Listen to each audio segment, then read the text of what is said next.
Welcome to the language world. Today we are learning about the 10 most commonly used conjunctions. Let's get started. So.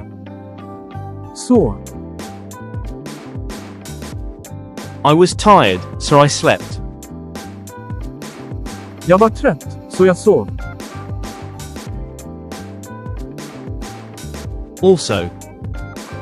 Också. I like tea. I also like coffee. Jag gillar te. Jag gillar också kaffe. Finally. Äntligen.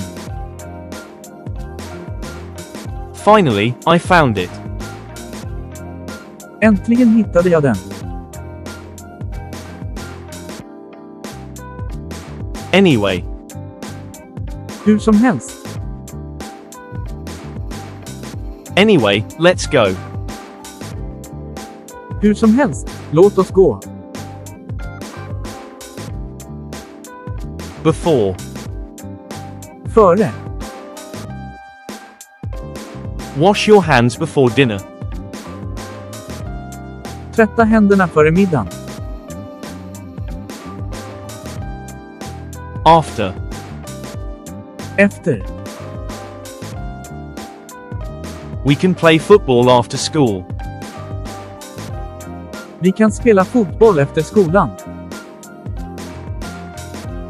As soon as. Så snart. Call me as soon as you arrive. Ring mig så snart du kommer fram. As long as. Så länge. You can stay, as long as you want. Du kan stanna så länge du vill. Even if. Även om. I will go even if it rains. Jag kommer att gå även om det regnar.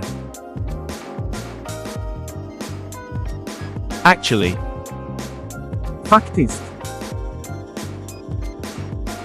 Actually, I don't know. Faktiskt så vet jag inte. Quiz time.